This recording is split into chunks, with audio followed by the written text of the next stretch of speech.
Hello everyone, मेरा नाम है राघव जैन एंड रिसेंटली मैंने यूपीएससी के सिविल सर्विस एग्जामिनेशन 2019 में 127 रैंक सिक्योर किया है।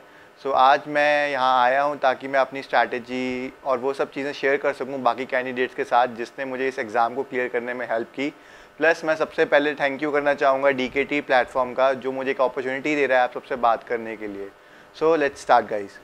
बात करें प्रीलिम्स की या मेंस की, हम सबको पता है कि जो एक बेसिक कंसेप्चुअल नॉलेज है वो थ्रू आउट सेम ही रहती है।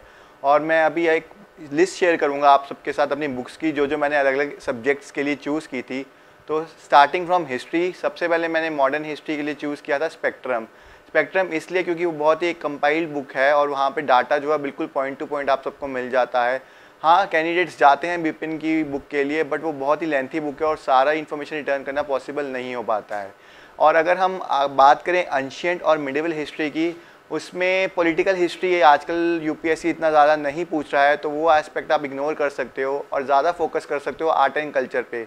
मैंने एक लिस्ट बनाई है कुछ टॉपिक्स की जो आपको यूज़फुल हो सकता है, जिस पे आप ज़्यादा फोकस कर सकते हो आर्ट एंड कल्चर के पर्सपेक्टिव से। और उसमें आता है सबसे पहले Indus Valley civilisation, Buddhism, Jainism, और उसके बाद Gupta empire, Mauryan empire, Mughal empire और विजयनगर एम्पायर, और साथ में भक्ति सूफी मूवमेंट। तो ये सब टॉपिक्स हैं जो आर्ट एंड कल्चर के पॉइंट ऑफ व्यू से बहुत ज़्यादा इंपॉर्टेंट है। और अगर आप इन सब टॉपिक्स को कवर अप कर लेते हो तो आपका आर्ट एंड कल्चर वाला जो एस्पेक्ट है वो काफ़ी हद तक कवर हो जाता है। अगर हम बात करें ज्योग्राफी की, तो ज्योग्राफी भी मैंने यूज़ की थी एनसीईआरटी बुक्स +1 और +2 की। ये दोनों बुक्स काफ़ी ज़्यादा इन्फॉर्मेशनल हैं और ये आपकी majority of the questions prelims as well as mains दोनों को कवर कर लेते हैं। अगर कोई ऐसा टॉपिक रह जाता है सिलेबस में जो अनकवर्ड है उसके लिए आप जीसी लियोन्स रेफ़र कर सकते हो, बट वो बहुत ज़्यादा टेक्निकल बुक है। मैं ये आप सबको सजेशन दूंगा कि आप वो बुक बस लेफ्ट आउट टॉपिक्स के लिए यूज़ करें, ना कि थ्रू आउट ज्योग्राफी के लिए। इकोनॉमिक्स का मेरा खुद का बैकग्राउंड रह चुका है, इसलिए मेरे को बेसिक नॉलेज इकोनॉमिक्स के बारे में थी, बट मैंने अपनी इकोनॉमिक्स की भी प्रिपरेशन के लिए यूज़ किया था श्री राम IAS नोट्स। तो वो काफ़ी कंपाइल नोट्स हैं और वो काफ़ी ज़्यादा अपडेटेड रहते हैं करंट इकोनॉमिक सिनारियो के हिसाब से, तो आप उस बुक को रेफ़र कर सकते हो। पॉलिटिकल साइंस के लिए लक्ष्मीकांत, वो जो सबसे ज़्यादा पॉपुलर बुक है और हम सब जानते हैं कि वो mains as well as prelims के लिए काफ़ी ज़्यादा यूज़फुल है। पर लक्ष्मीकांत के लिए मैं एक एडवाइस दूंगा कि आप जब भी इस बुक को पढ़ रहे हैं सिर्फ पढ़िए मत, इसको अच्छे से याद कीजिए, तभी ये यूज़फुल हो सकती है। इन्वायरमेंट के लिए मैंने शंकर IAS नोट्स के नोट्स जो थे वो लर्न किए थे बेसिक स्टैटिक नॉलेज के लिए, और जितने भी करंट अफेयर रिलेटेड चीज़ें थी उसके लिए मैंने इंटरनेट और न्यूज़पेपर अलग अलग सोर्सेज का यूज़ किया था। और अगर हम बात करें करंट अफेयर्स की, करंट अफेयर्स एक बहुत ही ज़रूरी टॉपिक होता है जब हम prelims as well as mains की बात करते हैं। तो उसके लिए मैं कहूँगा कि प्रीलिम्स के लिए मैंने अपने लेवल पे विजन PT 365 का यूज़ किया था। मंथली करंट अफेयर्स नहीं, PT 365। मैं दोबारा कहूँगा ये एक बहुत ही अच्छी कंपाइलेशन है करंट अफेयर्स की, और ये थ्रू आउट जितने भी एक पिछले एक साल के करंट अफेयर्स होते हैं उनको बहुत ही एक अच्छी फॉर्म में कंपाइल करके देते हैं। तो आप इन करंट अफेयर्स को बहुत अच्छे से ट्रस्ट कर सकते हो इस मटेरियल को, और ये मत सोचना कि करंट अफेयर्स ज़्यादा हैं कम है कुछ भी हो, ये एंड में रिलीज़ होते हैं। तो मैं ये आप सबको एडवाइस करूँगा कि आप अपना स्टैटिक पोर्शन 1-1.5 महीने पहले एग्जाम से पहले रेडी रखें, और जब भी PT 365 रिलीज़ होता है आप मार्केट से भी इसको परचेज़ कर सकते हैं, अवेलेबल हो जाते हैं। तो आप इस सोर्स को यूज़ कीजिए और इसको वर्ड बाय वर्ड काफ़ी अच्छे से लर्न कीजिए और आपका करंट अफेयर वाला एस्पेक्ट टोटली कवर हो जाएगा। मेंस के बचे हुए टॉपिक्स जैसे international relations, security, disaster management, social issues, ये सारे टॉपिक्स भी मैंने अपने पर्सनल जो मेरी स्ट्रैटेजी उसमें ये थी कि जो विजन मेंस 365 होते हैं वहीं से इन्फॉर्मेशन मैक्सिमम ली थी, क्योंकि अगेन बेनिफिट यही है कि आपको कंपाइलेशन मिल जाती है और आपको अलग अलग सोर्सेज के पीछे भागना नहीं पड़ता, जिससे आपका टाइम मैनेजमेंट बहुत बेटर हो जाता है। ये बात थी मेरी प्रीलिम्स की बेसिकली। अगर मैं जनरली बात करूँ टेस्ट सीरीज़ के बारे में, तो मैं कहूँगा कि प्रीलिम्स और मेंस दोनों की टेस्ट सीरीज़ बहुत इंपॉर्टेंट है।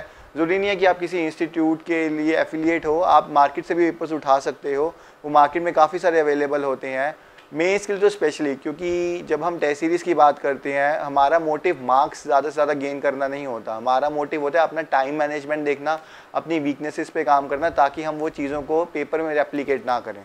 तो ये थी सारी बुक्स की बात। अब कुछ मैं बात करूँगा डूज़ एंड डोंट्स की। जब हम एग्जामिनेशन हॉल में बैठे होते हैं किन किन चीज़ों पे हमें फोकस करना चाहिए, किन किन चीज़ों पे फोकस नहीं करना चाहिए, जिसे हम नॉर्मल लैंग्वेज में चीट कोड्स कहते हैं।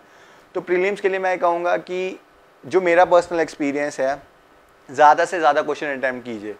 अगर आप किसी भी क्वेश्चन में एक ऑप्शन एलिमिनेट कर पा रहे हैं चारों ऑप्शंस में से, then go for that question. थोड़ा बहुत कॉमन सेंस, थोड़ा बहुत लॉजिक लगाएंगे, और अगर आप एक्सट्रीम स्टेटमेंट्स को देखेंगे जिसमें वर्ड्स जैसे कि यूज़ किए गए हैं ऑलवेज, नेवर, मोस्ट प्रॉब्ली, तो ये सब चीज़ें आपको एक आइडिया दे देंगी कि बहुत ही एक्सट्रीम स्टेटमेंट्स हैं और ये ऑप्शन मोस्टली 90% ऑफ केसेस गलत होता है। बट हाँ, अगर आप रिस्क ले रहे हैं तो आपको उसमें थोड़ा कॉमन सेंस भी लगाना बहुत ज़रूरी होता है, क्योंकि मेयर गैस वर्क ABCD नहीं काम करेगा। तो ज़्यादा से ज़्यादा अटैम्प्ट कीजिए। और एक और एडवाइस, जो भी आप क्वेश्चन पकड़ रहे हैं प्रीलिम एग्जामिनेशन में, आप उसको वहीं पे सॉल्व कीजिए। अब ये मत सोचिए कि ये क्वेश्चन को मैं दोबारा थोड़ी देर बाद वापस आके अटैम्प्ट करूँगा, वो टाइम आपको कभी नहीं मिलेगा और वो क्वेश्चन वहीं का वहीं रह जाता है, और उसके कारण आपका अटैम्प्ट जो है वो नंबर ऑफ क्वेश्चंस कम हो जाते हैं और आपका टाइम जो है वो डबल यूज़ होता है। तो ये बहुत ही ख़राब टेक्निक है। तो कैंडिडेट्स को यही एडवाइस है कि जौन सा क्वेश्चन अटैम्प्ट करें उसको वहीं पे ख़त्म करें। और एक और चीज़, जो भी आपका स्टडी मटेरियल है प्रीलिम्स के लिए, उसको आप बहुत अच्छे से याद कीजिए।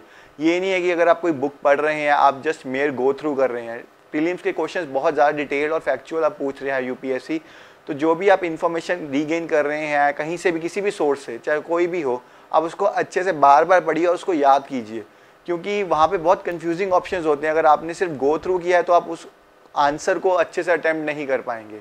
बात रही मेंस की, तो फर्स्ट एडवाइस ये है कि प्रेजेंटेशन एक बहुत बड़ा फैक्टर है। मेरा पर्सनल एक्सपीरियंस है, 2017 में मैंने मेंस दिया था, बट मैं क्लियर नहीं कर पाया था क्योंकि मैंने सिर्फ पैराग्राफ फॉर्म में लिखता गया था और प्रेजेंटेशन में बिल्कुल भी ध्यान नहीं दिया था। जब लास्ट ईयर मैंने इस चीज़ पे वर्क किया, मैंने देखा कि प्रेजेंटेशन एक बहुत बड़ा फैक्टर है। मैंने अपने डायग्राम्स बनाने शुरू किए, फ्लो चार्ट्स बनाने शुरू किए, और साथ ही साथ वैल्यू एडिशन शुरू की। वैल्यू एडिशन का मतलब, जब भी हम किसी टॉपिक की बात में करते हैं, हम उसके साथ एक कोई ना कोई स्टैटिस्टिक्स दे सकते हैं, कोई सुप्रीम कोर्ट की जजमेंट दे सकते हैं, या फिर कोई कमीशन जो रिसेंटली गवर्नमेंट ने फॉर्म की है, या फिर कोई prime minister awards of excellence में से कोई बहुत ही बड़ा एग्जाम्पल है। तो बहुत सी चीज़ें हैं, अगर हम उसको एक कंपाइलेशन में रख लें अपने नोट्स, फॉर एग्जांपल कुछ इंपॉर्टेंट सेक्टर्स जैसे कि एजुकेशन, हेल्थ, इंफ्रास्ट्रक्चर, वुमेन, ऐसे 10-15 सेक्टर्स बना लीजिए। उसमें सारी जितनी भी इंपॉर्टेंट स्टैटिस्टिक्स या इन्फॉर्मेशन है वो एक जगह रख लीजिए, और ये इन्फॉर्मेशन आपके हर जगह काम आएगी। पेपर 1 में सोशल इश्यूज़ में काम आएगी, पेपर 2 में गवर्नेंस में काम आएगी, पेपर 3 में इकोनॉमी में काम आएगी, ऐसे में बहुत ज़्यादा काम आएगी। और जब मैं बात ऐसे की कर ही रहा हूँ तो मैं ये कहूँगा कि प्लीज़ आप ऐसे को रेगुलरली प्रैक्टिस कीजिए। ऐसा नहीं है कि आप पेपर से थोड़े दिन पहले ऐसे लिखना शुरू कर रहे हैं। ऐसे एक ऐसी टेक्निक है जो आपका स्कोर बहुत अच्छा ले जा सकती है और आपको पीछे भी ले जा सकती है। ऐसे में आप कम से कम एम कीजिए 140 to 150 मार्क्स, कम से कम मैं ये कह रहा हूँ। और इसमें वैल्यू एडिशन के लिए आप, जैसे मैंने बताया, एग्जांपल्स दे सकते हैं। ऐसे में ऑब्वियसली हम इतने डायग्राम और फ्लो चार्ट्स नहीं बनाते हैं, बट एग्जांपल, स्टैटिस्टिक्स, कोई भी जैसे इंटरनेशनल प्रैक्टिसेस हैं जो बहुत फेमस है, तो अगर हम सब चीज़ों का यूज़ करते हैं, प्लस वोकैबलरी पे लॉन्ग रन आप काम कर सकते हैं। कुछ वर्ड्स आप एक लिस्ट बना लीजिए जो कॉमन हो सकती है, जो हर ऐसे में हम यूज़ कर सकते हैं। तो ऐसे को एनरिच करना बहुत ज़रूरी है और ये सिर्फ प्रैक्टिस से ही आएगा। और बात रही इंटरव्यू की, इंटरव्यू में ये कहा जाता है कि आप करंट अफेयर्स बहुत ज़्यादा पढ़िए, ये बहुत करिए। बेसिकली वो नॉलेज आपकी टेस्ट कर चुके होते हैं, आपका वहाँ पे सिर्फ पर्सनैलिटी ट्रेट्स चेक किए जाते हैं। तो वहाँ पे मैं ये एडवाइस दूंगा कि आप कॉन्फिडेंट रहिए। ज़्यादा से ज़्यादा आप डैफ पे डिटेल्ड एप्लीकेशन फॉर्म और अपने ऑप्शनल सब्जेक्ट और करंट अफेयर्स पे ध्यान दीजिए। करंट अफेयर्स पे भी उन चीज़ों पे ध्यान दीजिए वो जो बहुत ही पॉपुलर हैं और जो न्यूज़ में हैं। ऐसा नहीं है कि आपको बहुत डिटेल करंट अफेयर की नॉलेज होनी चाहिए। तो वहाँ पे मैं ये कहूँगा कि आप ऑनेस्ट रहिए, ब्लफ करने की कोशिश मत कीजिए। अगर कोई आपको क्वेश्चन नहीं आता है तो आप उसको पास ऑन कर दीजिए और ज़्यादा से ज़्यादा मॉक दीजिए। मैंने अपने फाइनल इंटरव्यू से पहले कम से कम 8 से 10 मॉक दिए थे, क्योंकि मेरा इंटरव्यूज़ का ज़ीरो एक्सपीरियंस था और वो सारे मॉक से मैं कुछ ना कुछ सीख के आगे गया हूँ और तभी मेरे को एंड में सक्सेस मिला है। प्लस एक चीज़ जो मैं बहुत ज़रूरी कहूँगा कि जब बात आती है ऑप्शनल सब्जेक्ट की, प्लीज़ अपना ऑप्शनल सब्जेक्ट बहुत ध्यान से चूज़ कीजिए। मेरा ऑप्शनल सब्जेक्ट था मैनेजमेंट। ये बहुत ही एक अनऑर्थोडॉक्स सब्जेक्ट है जो आसानी से कैंडिडेट सिलेक्ट नहीं करता है, बट सिंस मैं एक बीकॉम बैकग्राउंड से हूँ और एक मैंने एमबीए किया है, तो मैंने अपनी स्ट्रेंथ को बैकअप किया रादर देन कि मैं किसी एक पॉपुलर सब्जेक्ट के पीछे गया। जैसे एक कहीं ना कहीं रूमर्स होते हैं कि ज्योग्राफी बहुत ज़्यादा स्कोर कर रहा है तो वो ले लें, एंथ्रोपोलॉजी बहुत स्कोर कर रहा है तो वो लेने चाहिए, या फिर किसी एक टीचर की फेस वैल्यू में हम कोई सब्जेक्ट चूज़ कर लेते हैं।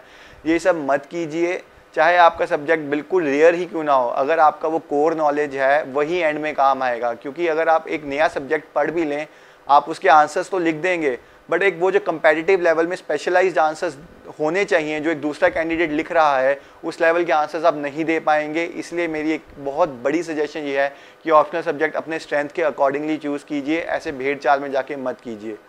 प्लस कुछ जर्नल चीज़ें जो मैं कहूँगा हर कैंडिडेट से कि पेशेंस रखिए, कंसिस्टेंट वर्क कीजिए और स्मार्ट वर्क कीजिए। स्मार्ट वर्क का मतलब ये नहीं कि सब कुछ पढ़ना है, सब कुछ आप नहीं पढ़ सकते हो।